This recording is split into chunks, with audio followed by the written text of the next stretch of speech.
بسم اللہ الرحمن الرحیم۔ نیوز اینڈ ویوز کے ساتھ میں ہوں حسنین خواجہ۔ امید ہے کہ آپ سب لوگ خیریت سے ہوں گے۔ پاک فوج میں گروپنگ ہے۔ جنرل قمر جاوید باجوہ کی بطور سپہ سالار ادارے پر گرپ ختم ہو گئی ہے۔ یہ تاثر کیوں پیدا کیا گیا؟ اس تاثر میں شدت کیوں لائی گئی؟ پاک فوج کے خلاف منظم منصوبہ بندی کیوں کی گئی؟ اس کی ٹائمنگز کیا ہے؟ اس کے پس منظر کیا تھا اور پیش منظر کیا ہے؟ ان تمام سوالات کا ہم آپ کے سامنے آج جواب رکھنے کی کوشش کریں گے۔ ناظرین، جیسا کہ آپ جانتے ہیں کہ چیئرمین تحریک انصاف عمران خان صاحب، ان کی حکومت کا خاتمہ ہو چکا ہے۔ ایک آئینی اور جمہوری طریقے سے عمران خان صاحب کی حکومت ختم ہوئی تحریک عدم اعتماد کے ذریعے، جس کو عمران خان صاحب نے امریکی سازش کے ساتھ انہوں نے جوڑا، اور جو متعارف کرایا اپنا بیانیہ وہ یہی تھا کہ امریکہ اس سازش کے پیچھے تھا اور پاکستان میں کچھ سہولت کاروں نے ان کی مدد کی۔ وقت جیسے جیسے گزرا، عمران خان صاحب نے اپنے اس بیانیے کی مقبولیت میں کچھ کمی دیکھی یا کچھ وہاں سے تردید آئی، تو انہوں نے اپنا رخ تبدیل کیا اور انہوں نے کچھ ایسی ایگزامپلز دینا شروع کر دیں جس کی ٹائمنگز بڑی خطرناک تھی، اور وہ براہ راست جس کو حملہ کہا جا سکتا ہے۔ سراج الدولہ والی جو ایگزامپل دی وہ عمران خان صاحب کی ٹائمنگز کے اعتبار سے بہت خطرناک ایگزامپل تھی، اور براہ راست انگلی اٹھانا تھی اور براہ راست ایک اسٹیبلشمنٹ پر حملہ تھا۔ عمران خان صاحب نے، ہم نے دیکھا کہ اپنے انٹرویو میں یہ تاثر دینے کی کوشش کی، بلکہ وہ اور ان کی جماعت کی طرف سے یہی تاثر دینے کی کوشش کی گئی کہ عمران خان صاحب جنرل فیض کو بہت پسند کرتے تھے، اور عمران خان صاحب نے ہی اس کو آرمی چیف کی خواہش کا اظہار کیا تھا کہ عمران خان صاحب اس کو آرمی چیف بنانا چاہتے تھے۔ عمران خان صاحب نے، اگر یہ کوئی خواہش تھی تو اس کو پبلک کیوں کیا گیا اور پرسیپشن کیوں بنائی گئی، اور اتنی وقت سے پہلے کیوں ایک منظم ادارے میں ایسی اس طرح کی ایک مس انفارمیشن پھیلائی گئی، یا وقت سے پہلے کیوں بتایا گیا، جبکہ ایک پاک فوج میں سپہ سالار کی تقرری کا ایک باضابطہ طریقہ کار ہے۔ سینیورٹی کے لحاظ سے اگرچہ جنرل فیض حمید چوتھے نمبر پر ہیں، تو کیا ان سے اوپر کے جو جرنیلز ہیں وہ کم پروفیشنل ہیں یا وہ کم قابل تھے؟ عمران خان صاحب جیسے بندے کو وقت سے پہلے اس طرح کی تقسیم کیوں انہوں نے محسوس ہوئی؟ اس کی کچھ کڑیوں سے کڑیاں ملتی ہیں۔ مثال کے طور پہ عمران خان صاحب جنرل فیض کو بطور ڈی جی آئی ایس آئی بہت پسند کر رہے تھے، کیونکہ وہ ان کو ڈی جی آئی ایس آئی کے طور پر ان کو بہت سپورٹ کر رہے تھے اور حکومت کا ایک اہم پلر تھے۔ عمران خان صاحب نے خود اس بات کا اعتراف کیا۔ ایک انٹرویو میں انہوں نے بتایا کہ D G I S I general Faiz Hameed نے ان کو گزشتہ سال 2021 میں جولائی میں یہ بتا دیا تھا کہ حکومت کے خلاف محاذ گرم ہو رہا ہے، اور اس وقت کی جو اپوزیشن ہے وہ عمران خان صاحب کے خلاف موو کر رہی ہے اور حکومت گرانے کے لیے مختلف منصوبے بندی کی جا رہی ہے۔ ناظرین، یہ عمران خان صاحب نے پھر جب فوج کی طرف سے کہا گیا کہ جنرل فیض کو تبادلہ کیا جاتا ہے اور وہ کور کمانڈر کی طرف ان کو کہا گیا، تو عمران خان صاحب نے اس کی تقرری اور نوٹیفیکیشن میں بھی بہت ٹائم ٹیکنگ کی، جس سے دونوں کے درمیان غلط فہمیاں بھی پیدا ہوئیں۔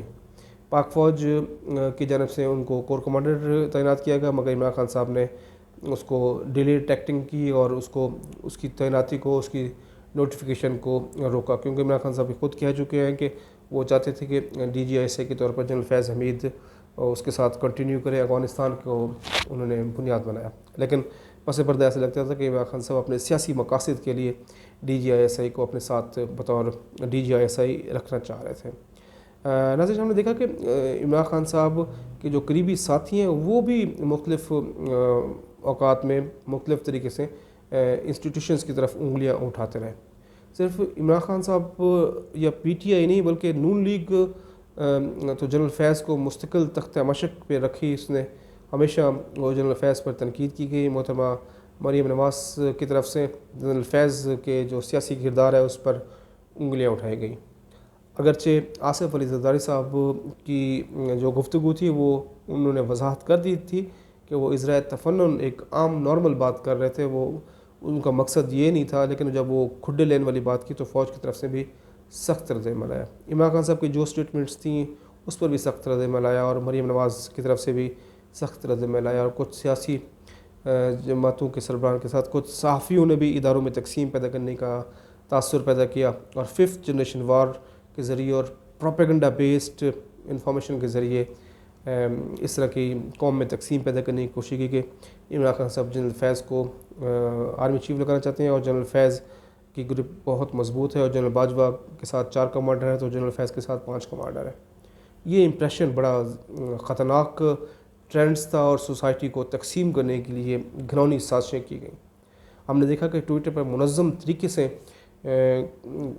کچھ ایسے نام سامنے آئے جو فیک اکاؤنٹس تھے، کوئی میجر جنرل تو کوئی بریگیڈیئر، وہ فیک آئی ڈیز کے ذریعے انہی طرف سے میسیجز دیے گئے کہ وہ فیض کو دیکھنا چاہتے ہیں آرمی چیف، لیکن جب وہ انویسٹیگیشن کی گئی تو وہ ایک پولیٹیکل پارٹیز تحریک انصاف کی طرف سے یہ ٹرینڈز چلائے جا رہے تھے۔ ناظرین، یہ بڑا خطرناک امپریشن کریٹ کرنے کی کوشش کی گئی قوم میں کہ پاک فوج میں گروپنگ ہے، آدھا دھڑا جو ہے وہ پنڈی کا آؤٹ سائڈ پہ ہے، اور آدھا دھڑا جو پشاور کا ہے وہ آؤٹ سائڈ پر ہے، تو عمران خان صاحب جنرل فیض کو آرمی چیف دیکھنا چاہتے ہیں، اور فوج کو جنرل باجوہ اس میں ٹربلز کر رہے ہیں۔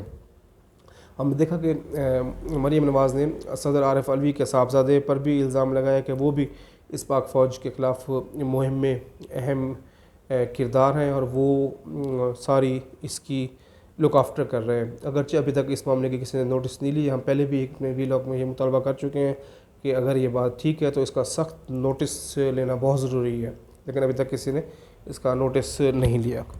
ناظرین، جو ٹرینڈز چلے تھے اس کی کچھ اہم گرفتاریاں بھی ہوئی ہیں، اس تفتیش میں بھی پیش رفت ہوئی ہے، اور یہ کچھ چیزیں سامنے آئی ہیں کہ یہ سب منظم منصوبہ بندی کے تحت قومی ادارے میں تقسیم پیدا کرنے کے لیے ایک کوشش کی گئی، لیکن یہ بڑا خطرناک رجحان اس مرتبہ تحریک انصاف کی جانب سے متعارف کرایا گیا۔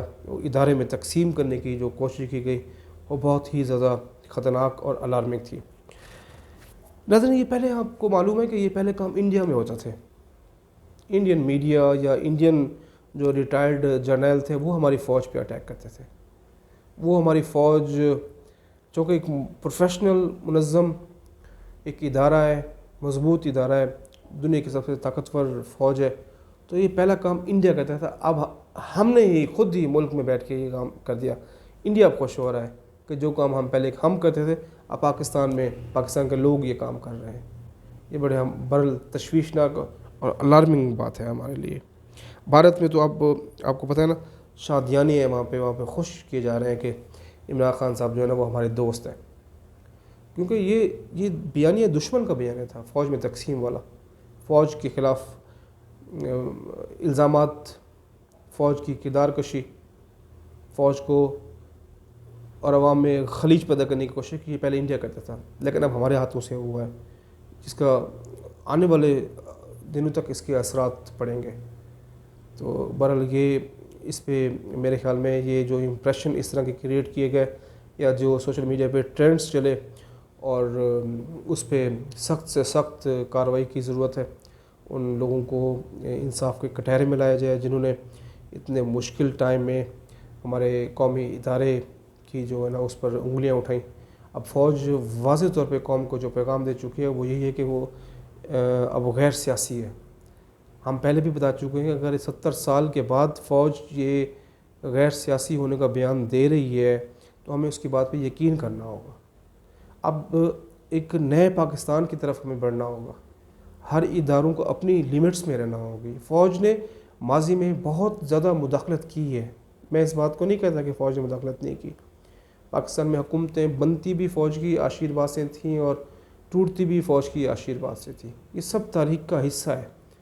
لیکن میں چونکہ ایک جمہوریت پسند صحافی ہوں، میں سمجھتا ہوں کہ پاکستان کا مستقبل جمہوری سے وابستہ ہے۔ اگر اب فوج یہ کہہ رہی ہے کہ اب ہم غیر سیاسی ہیں، اگر ان کو ریئلائز ہو گیا ہے تو بہت اچھی بات ہے۔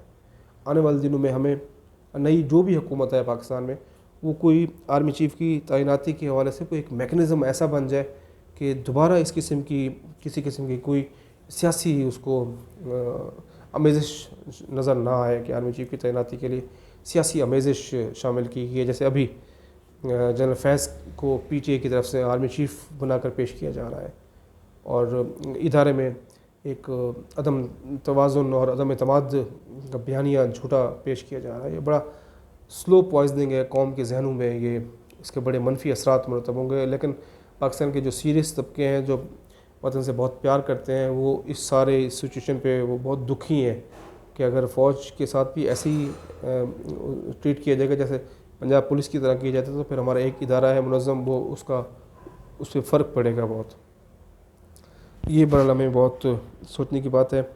ہمیں اس قوم کو اس انتشار اور گمراہ کن بیانی سے دور جانا ہوگا اور یہ میسیج ہمیں دینے کی ضرورت ہے کہ جو فوج ہے وہ اپنے آرمی چیف کوئی بھی ہو، جنرل باجوہ آج ہیں تو وہ انہوں نے اعلان کر رکھا ہے ریٹائرمنٹ کا، آگے جو بھی آرمی چیف کی تعیناتی ہوگی میرٹ پہ ہونی چاہیے. تو وہ جو آرمی چیف ہوتے ہیں وہ تسبیح کے دانے کی طرح فوج کے ساتھ جڑے ہوئے ہوتے ہیں، یعنی سپہ سالار اور فوج ایک ہے. امید ہے کہ آپ کو میرا یہ ویلاگ پسند آیا ہوگا. اپنے دوستوں کا، رشتہ داروں کا، فیملی کا، سب کا بہت خیال رکھیں. تب تک کے لیے اللہ حافظ.